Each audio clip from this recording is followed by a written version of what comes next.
Terima kasih. Assalamualaikum warahmatullahi wabarakatuh.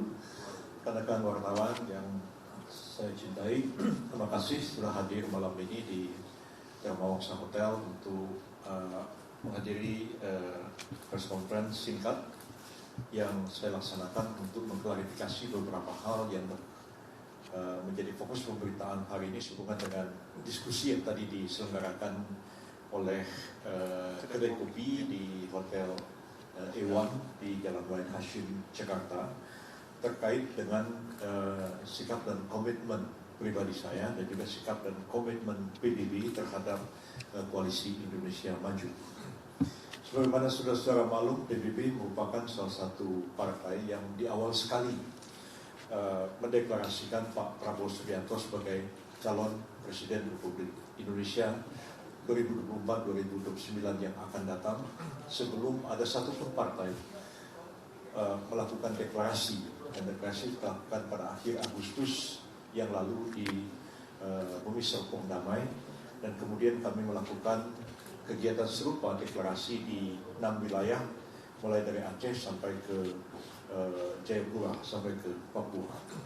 Nah, komitmen PBB terhadap Pak Prabowo Subianto adalah komitmen yang teguh, dan kami ini menjadi partner dalam Koalisi Indonesia Maju, dan kami adalah partner yang terpercaya, saling memegang teguh komitmen, janji, kebersamaan dalam memecahkan persoalan-persoalan yang dihadapi. Suka dan duka kita akan bersama-sama menghadapi masalah bersama yang kita hadapi. Jadi tidak ada keraguan sedikit pun mengenai komitmen saya pribadi dan komitmen PBB terhadap Pak Prabowo dan terhadap koalisi. Apalagi saya pribadi sudah mengenal beliau sekitar 43 tahun yang lalu, mulai tahun 1980 sampai sekarang. Walaupun ada pasang surutnya, tapi sekali kami berkomitmen, maka kami akan teguh memegang komitmen itu.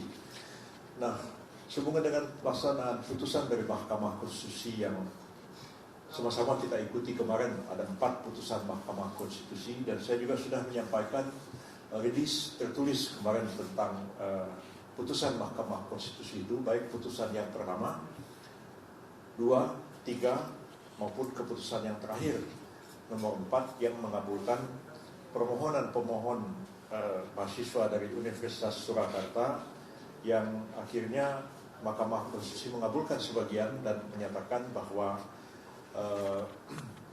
ketentuan dalam pasal 167 huruf Q dari Undang-Undang 7 tahun 2017 tentang pemilu, tentang syarat presiden berusia serendah-rendahnya 40 tahun oleh Mahkamah Konstitusi dinyatakan bertentangan dengan UUD 45 kecuali dimaknai, ya, kecuali dimaknai pernah atau sedang menduduki jabatan yang dipilih melalui pemilihan umum, termasuk kepala daerah.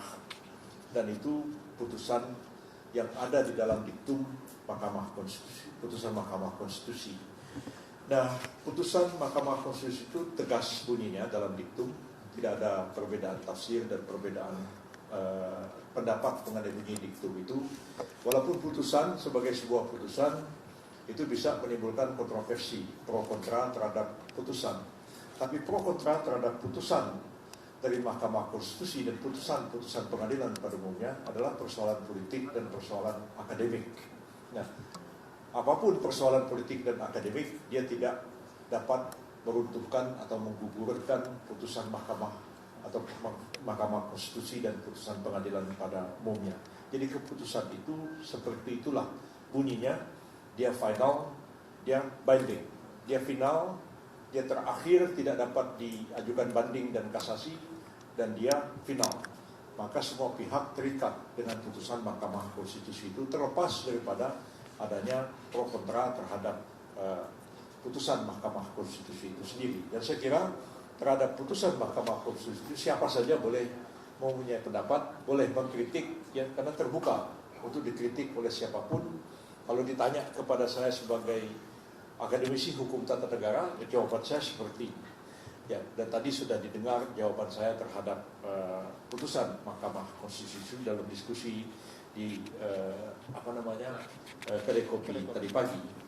Tapi kaitannya dengan komitmen kita dalam koalisi, saya tegaskan bahwa saya pribadi maupun PBB tetap dalam komitmen yang teguh berjuang bersama-sama dengan Pak Prabowo Subianto, dan apapun putusan yang nanti diambil oleh koalisi itu akan dipatuhi dan akan ditaati serta dilaksanakan oleh PBB, termasuk oleh saya sendiri sebagai bagian dari koalisi. Jadi kita itu belajar demokrasi ya. Dalam demokrasi itu bisa ada perbedaan pendapat ya. Kalau ada voting, orang lakukan voting. Kalau ada musyawarah, lakukan musyawarah. Dan insya Allah Koalisi Indonesia Maju itu akan melakukan keputusan, mengambil keputusan secara musyawarah. Kalaupun ada perbedaan-perbedaan pendapat, misalnya dengan voting, maka orang yang kalah akan terikat dengan keputusan mayoritas dari orang yang menang. Jadi seperti itulah kami kemukakan pendapat, pandangan-pandangan. Tapi apapun keputusan itu akan kita patuhi dan kita jalankan bersama.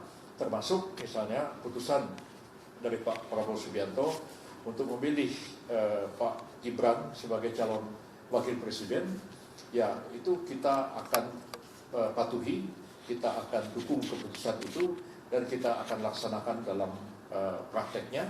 Dan apapun kritik, apapun saran dan pendapat, maka kami akan bersama-sama mempertahankan keputusan yang telah diambil itu. Jadi dari segi komitmen dan keputusan PBB itu nggak usah diragukan, nggak usah dikhawatirkan. Kita komit dengan koalisi, dan apapun keputusan koalisi yang diambil oleh Pak Prabowo terkait dengan wakil presiden dan keputusan-keputusan lain, itu akan kita patuhi dan kita akan laksanakan bersama apapun risiko yang kita hadapi.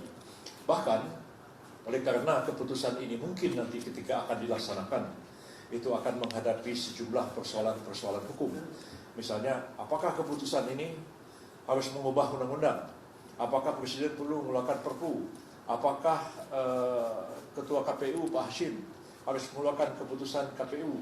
Dan keputusan KPU itu bagaimana harus dikonsultasikan dengan DPR? Tentu ada sejumlah persoalan-persoalan hukum yang saya diminta atau tidak diminta oleh presiden, diminta oleh KPU, maupun diminta oleh Koalisi Indonesia Maju. Saya dengan senang hati akan memberikan jalan keluar untuk mengatasi persoalan hukum yang timbul itu. Dan saya kira itu sudah menjadi tugas saya, dan sejak zaman Pak Harto saya melakukan itu ketika kita menghadapi kebuntuan, menghadapi masalah yang sangat krusial dan sangat sulit. Kemudian coba Saudara Yusuf cari jalan keluar. Nah, itu saya akan putar otak dan mencari jalan keluar yang terbaik mengatasi persoalan-persoalan hukum yang krusial itu, sehingga nantinya keputusan yang diambil oleh pemerintah dalam melaksanakan putusan Mahkamah Konstitusi, keputusan yang diambil oleh Koalisi Indonesia Maju, dan keputusan yang diambil oleh Pak Prabowo Subianto adalah keputusan yang benar, sah, legal, dan konstitusional melihat dari hukum dan peraturan perundang-undangan yang berlaku di negara kita. Dan saya tetap mempunyai komitmen yang teguh untuk mengatasi persoalan-persoalan hukum yang kemungkinan akan timbul nanti. Saya kira itu penegasan saya, dan saya ucapkan banyak terima kasih atas kehadiran rekan-rekan wartawan. Mudah-mudahan dengan statement ini akan mengklirkan, jangan sampai timbul salah paham. Ini Pak Yusuf gimana sih, nggak jelas segala macam. Komitmen saya dalam koalisi jelas, tegas, dan tidak perlu dilakukan oleh siapapun juga. Terima kasih. Silakan kalau ada yang mau bertanya. Silakan rekan-rekan media, bisa ada yang bertanya.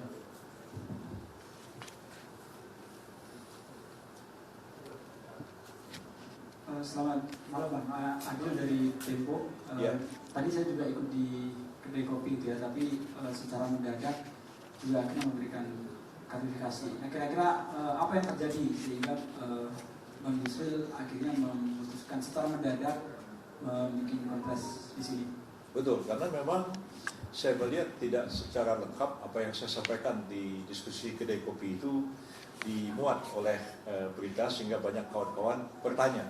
Ya, juga internal Koalisi Indonesia Maju bertanya, ini ada apa menyusul? Kok Anda ngomong seperti ini?